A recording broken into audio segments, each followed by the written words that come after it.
आज हमारे घर रात में चोर घुस गए थे, तो हमने चोर फिर 2 ही बजे से जग रहे हम। फिर बाग बाद सुबह आएगा, हमने देखो कि कैसे चोर आए थे। जहाँ पे ऐसे उले हुए तैसे नीचे गए, नीचे से फिर जहाँ पे फिर वे चले गए भगत भाई होता है। फिर हम गए अपनी मिर्चें पीसने चले गए। मिर्चें पीसे बाद में जल्दी जल्दी मिर्चें पीसी अपनी। मिर्च में पीसने के बाद आए हम घर है। फिर हमने घर है देखो तो सकाई हो रही थी, तो हमारे को कुछ काम नहीं है। तो हमने किया हमारे का काम है बताओ। फिर बताई गई कि जाओ तुम नीचे पहले काउंटर भरे जाओ बतासा। फिर हम चले गए बतासा भरन। मैंने बतासा भरे और बतासा जी बच्चे बचाए थे धर दे। फिर हम गए सब सामान लेन। फिर हमने जाके बर्फ लाई है कि 5 किलो। बाकी बाद चले गए हमने एक टीन और मटर लाओ। बाकी बाद फिर हम गए हमने कि प्याज और लेने, तो प्याज ले लगे यहाँ। प्याज और नींबू ले लो, हमने ये बना शरबत। नींबू आए गए तो फिर हमने डाली बर्फ और जलजीरा हमने 4 डाले। फिर बाकी बाद हमने बनाओ शरबत अब ले जी। हमने सब जंजीरा फूक दे भाई। मैं जंजीरा फूक के बाद फिर हमने घंगो वहाँ में डालो फिर ठंडो पानी ऊपर से।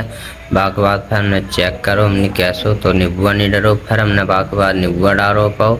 नींबू ले पूरा मस्त कही दो। फिर हमने बना के चेक करो हमने ले अब पियो अब कैसो लग रहा हो। बस पिए के बाद हमने पाव लगाओ ठेला। हमने जल्दी जल्दी ठेला लगाओ। ठेला लगाया तो हमने अपनों गंगो पानी पानी गंगोए के बाद फिर हम चल रहे पाए दुकानदारी के लाना। फिर हमने एक मोड़ी आई हमारे दुकान बाना माई। फिर बोनी कराई। बोनी कराए के बाद फिर हम अपनी दुकानदारी करे के बाद चले गए गाई। फिर के बाद और मोड़ी मोड़ा आ गया। फिर हमने बनों के जल्दी जल्दी खवाए।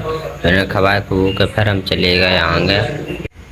तो वही में एक मोड़ी और आ गई, बोली 15 पैक कर दे। फिर हमने भी 15 पैक करे। फिर हम चल रहे गाँव के लाने। फिर हम गाँव गए। गाँव में जा रहे थे रास्ता में तो हम गए थक। फिर हमने वहीं आते रास्ता में हमने आराम करो। आराम करे फिर हमने अब ठेला देखो। फिर हमने तेल दबो ठेला। फिर गांव पहुंचत पहुंचत पूरे पसीना से भीग गए थे ऊपर से नीचे तक। गांव के डगर पहुंचे के बाद देखो तो बड़ा गर्मी थी, पूरे पसीना से भीग गए थे हम। बढ़िया एकदम चटक घाम निकलो। तो बाकी बाद थोड़ी देर बाद हमें दुकानदारी करी। दुकानदारी करवे के बाद फिर देखो कि वो तो पानी बरसन लो। पानी बरसवे के बाद फिर हम चल रहे आगे दुकानदारी करवे को।